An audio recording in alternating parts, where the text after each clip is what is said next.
Hello guys, thanks for joining me in this episode. And today's episode is gonna be the first from 3 serious episodes about personality disorders. Today I'm gonna talk about Cluster A. So let's start.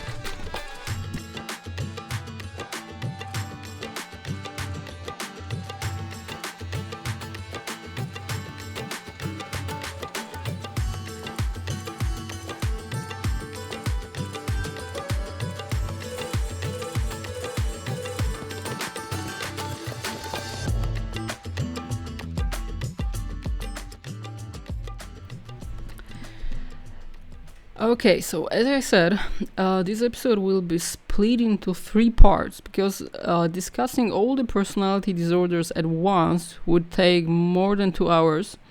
So I will divide the episode into 3 segments, with each part dedicated to a different cluster of personality disorder. This episode will be dedicated to Cluster A, so the first one. Now, each person has their own unique personality, which is a blend of characteristics or traits that shapes how we understand the world, how we behave, and how we relate to others. We can be, for example, optimistic or pessimistic. Some people are extroverted, while others are introverted. Some individuals thrive in the spotlight, while others prefer to stay in the shadows. And we're all different. And the majority of personality traits, even though they can vary, are completely normal and functional. And many personality traits are flexible. For example, an introverted person, such as, let's imagine a professor, he or she may generally prefer solitude. However, when giving a presentation at a conference or a speech, they might speak to an audience without issue.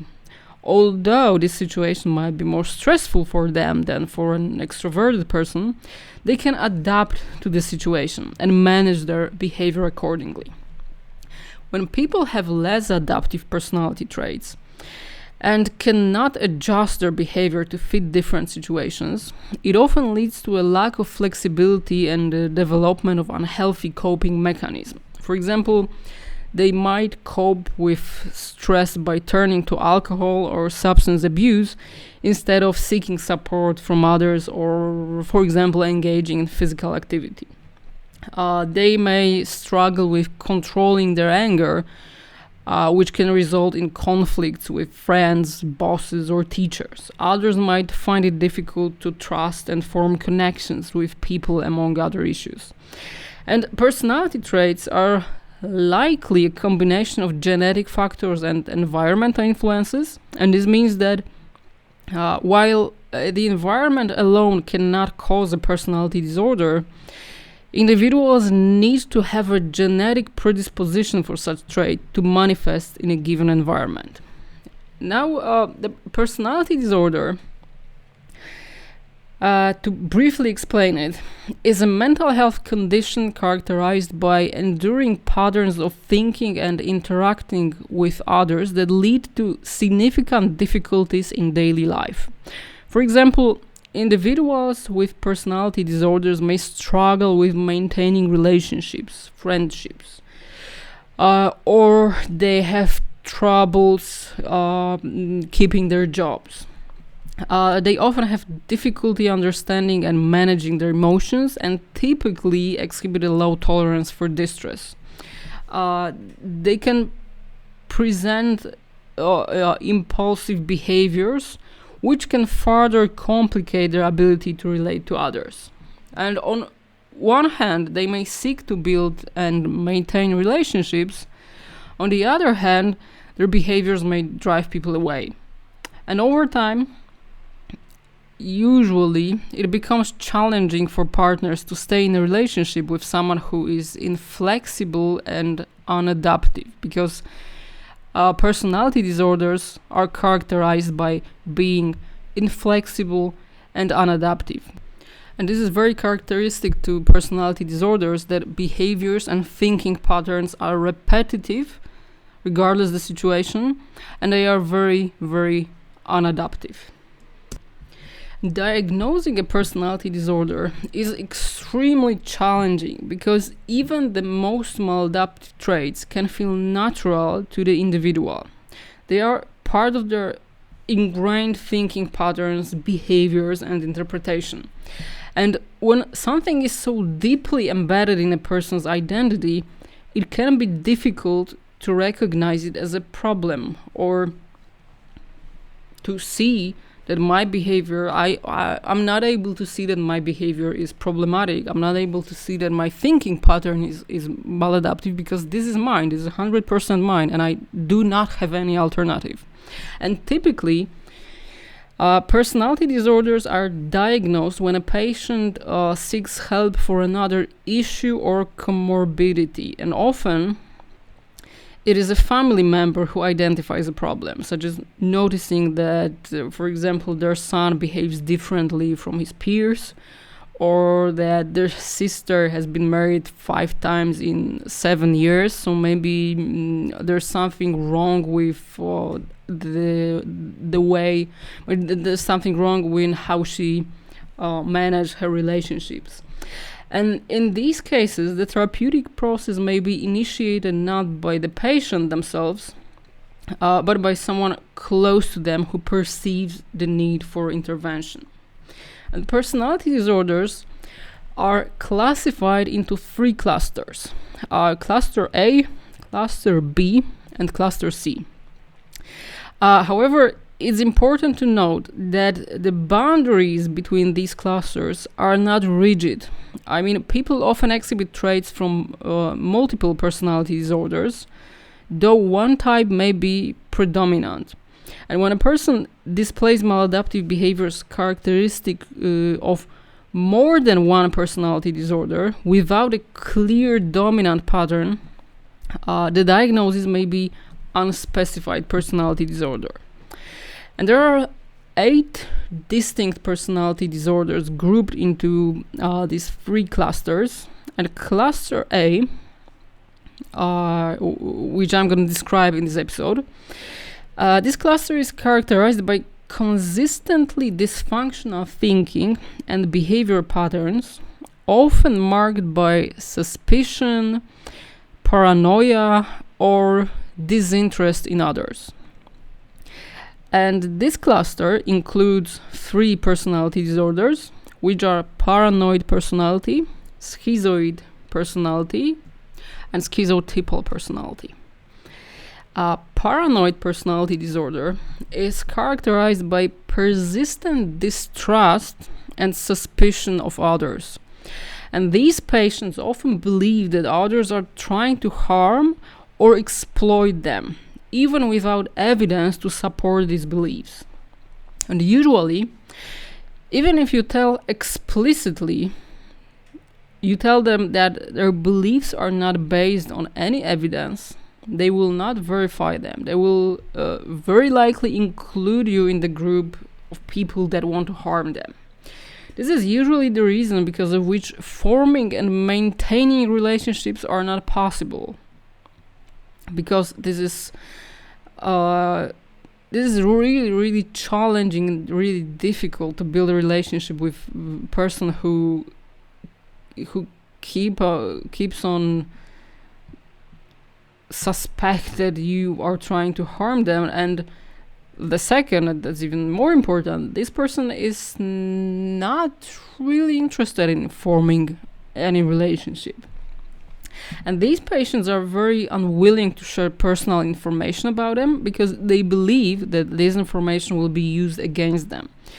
They often interpret the neutral events or neutral messages as hidden meanings and some kind of hidden remarks which are threats to them. They also tend to hold a long-lasting grudges and unwillingness to forgive perceived insults, even if those were not real and objectively present. If this patient has a relationship, they often display jealousy and controlling behavior due to fears of infidelity and betrayal, because not all patients reject relationships, because the symptoms can be more or less severe. So there are patients who try to maintain the relationship. However, in relationships, they usually fear of infidelity. And those would be partners who are constantly looking for evidence that someone has an affair, and all neutral messages from colleagues or even from a bank advisor will be interpreted as an evidence of cheating. So this can also be, you can imagine, for example, the neighbor who is who's like a pain in the ass for everybody around, because they keep calling the police or keep calling the building administrator, informing that someone is trying to poison them, someone's trying to set their apartment on fire, or someone's making too much noise, and so on and so on. And depending on the intensity of the symptoms, living with or living around such person can be very abusive and tiring. And this disorder typically begins in early adulthood and can severely impair individuals' ability to function effectively. The second personality disorder in this cluster is schizoid personality disorder. And this is characterized by a pervasive pattern of detachment from social relationships and a very limited range of emotional expression. And individuals with this disorder are often perceived as aloof and emotionally cold. They tend to prefer solitary activities and usually show little interest in social interactions, including those with the closest family members. And people with schizoid personality disorders often stay to themselves, favoring activities like writing or, for example, software development that do not require social communication. They have limited ability to experience or express emotions, and typically appear detached. And so this might be people who are, when you look at them, they give an impression they still have heads somewhere else. They're very remote. They space off and so on. They rarely empathize with others, and they are not concerned with others' opinions, whether positive or negative. So they seldom recognize feelings of affection or love, and do not really seek out romantic relationships. And these individuals generally do not enjoy activities that most people find pleasurable, including sexual activities. So they are not interested in them at all. While a preference for solitude or solitary activities alone does not indicate a disorder, if these traits significantly impair the individual's ability to function in social or occupational settings, it may be an indication to seek professional help. Because if this is just the way of living that person prefers, it is okay if it's not hindering them from getting a job and so on. But if this disorder causes problems in everyday life, this may be a reason to seek professional help. And the example of a patient with such personality can be John. I'm changing the name, of course. John is a 32-year-old guy working as a software developer. He lives alone. Usually, he wakes up early in the morning, and after waking up, eating breakfast, he engages in the code that occupies his workday, because he's working as a backend developer. So he's He's basically doing a lot of coding. His job is a remote position, so he doesn't have to go to the office. He works from home without daily meetings, either on-site or online, and this suits him perfectly. John spends his days in isolation, and after work he usually engages in video games. Social activities like team sports or going out for dinner with friends are not attractive to him at all, and he usually declines invitations to family barbecues or going out with colleagues. In the conversation, he rarely shares personal feelings. He doesn't really care about approval or validation of other people, and he's never been in a romantic relationship. And I remind you, he's a 32-year-old guy. He never had a romantic relationship and has no desire to be in such at all. And the idea of dating someone seems quite foreign to him.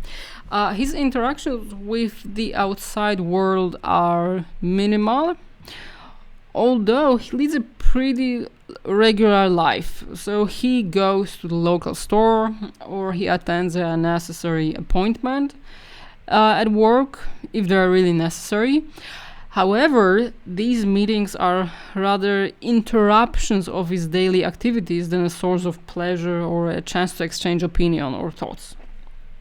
And for some people, his life might seem sad and lonely, but John claims this is the life he prefers and he doesn't require help. And this is okay if this pattern of thinking or behavior is not related to distress or is not a source of suffering. There is no need for therapy. If he preferred to change it, then it would be the reason to seek professional help. But if he doesn't require change, it's not a reason to conduct therapy. And because of its name, schizoid personality disorder is often confused with schizotypal personality disorder. The latter is characterized by cognitive or perceptual distortions and eccentric behavior. And families of these patients, patients with schizotypal personality disorder, are usually alarmed because they think the patient has schizophrenia due to the expression of odd beliefs or even magical thinking sometimes, such as superstition, belief in clairvoyance, telepathy, or this patients sometimes claim of having a sixth sense and things like that.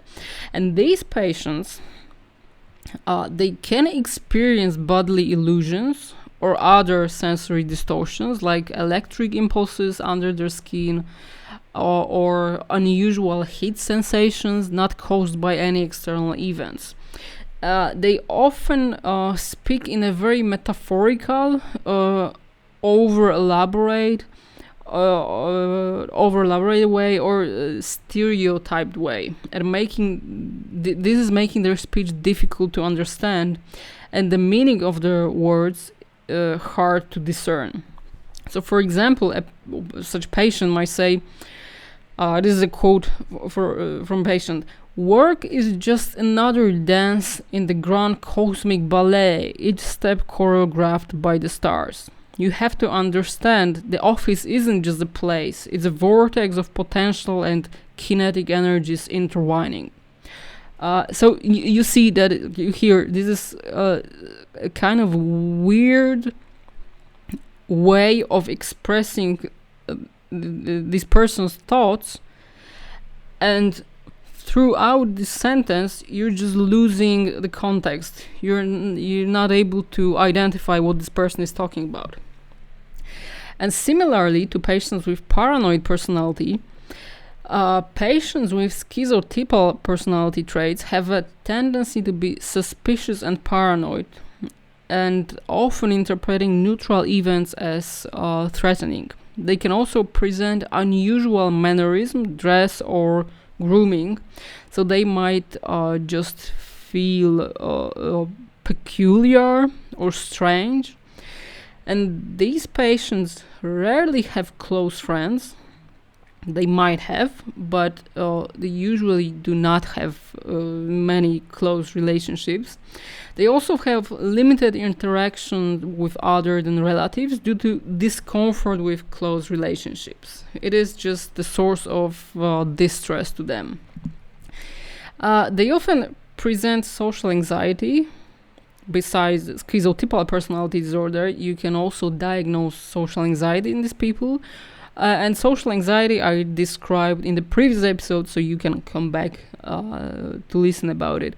And this disorder, schizotypal personality disorder, is often diagnosed in early adulthood, and due to the eccentric and odd behavior and appearance, it's often related to social isolation, social rejection, leading to depression and even greater anxiety in these people.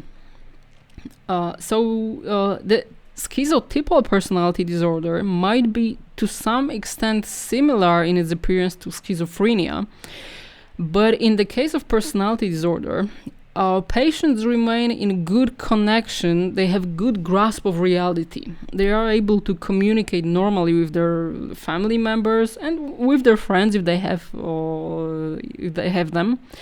And severity of their hallucinations and sensitive illusions is usually lower as compared to schizophrenia. And patients with schizophrenia, they gradually lose control or they lose connection with reality. So here's the difference. And the example of the patient with schizotypal personality disorder can be a 28-year-old girl. Let's call her Sarah. So Sarah is 28. She's working as a writer. She's a freelancer. And from a young age, she preferred solitary activities. She loved reading books about the supernatural forces and superheroes.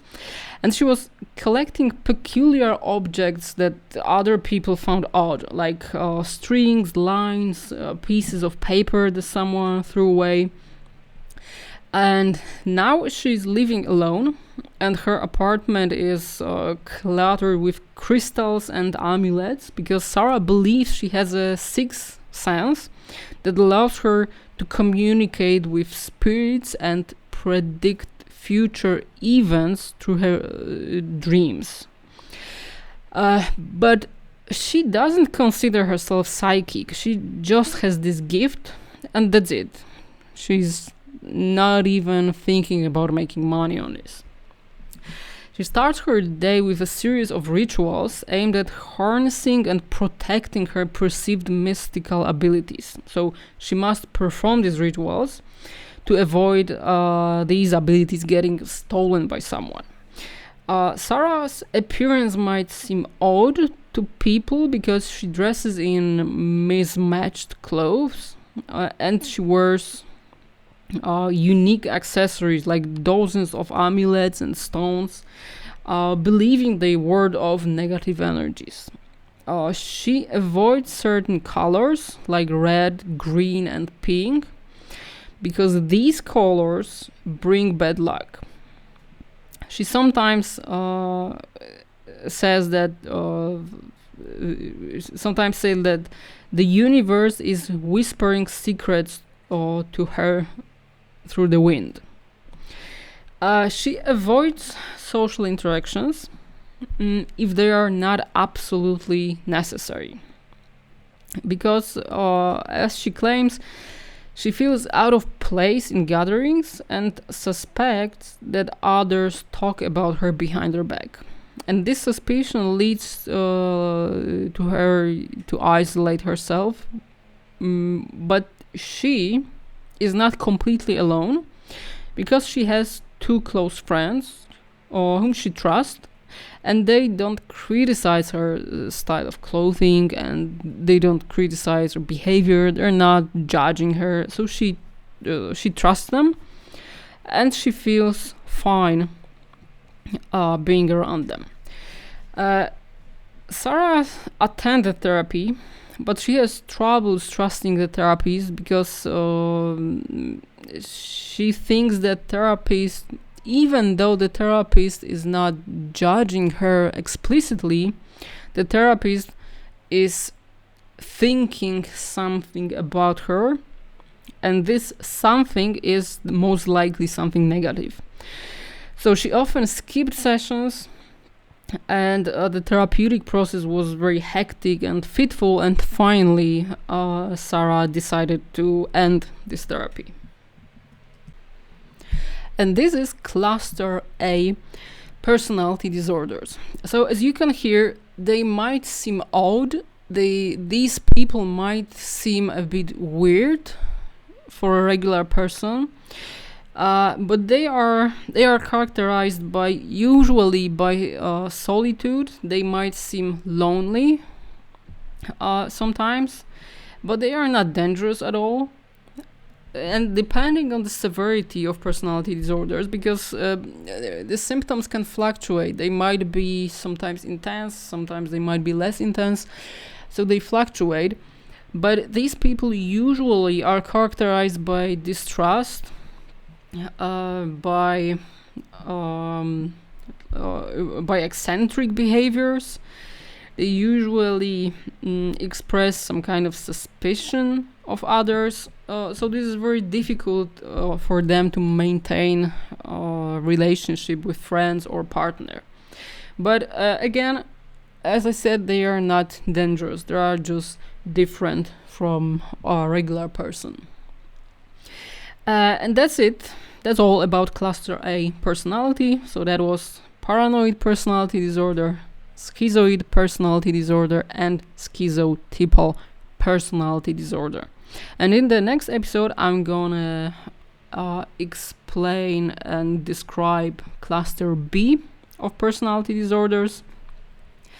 And I hope you enjoyed this episode. Thank you for listening. And of course, you can follow me on social media. You can follow the podcast on many podcasting platforms, which are described in the episode description, so you can click on them. Have a nice day, evening, and week. And until next time, bye bye.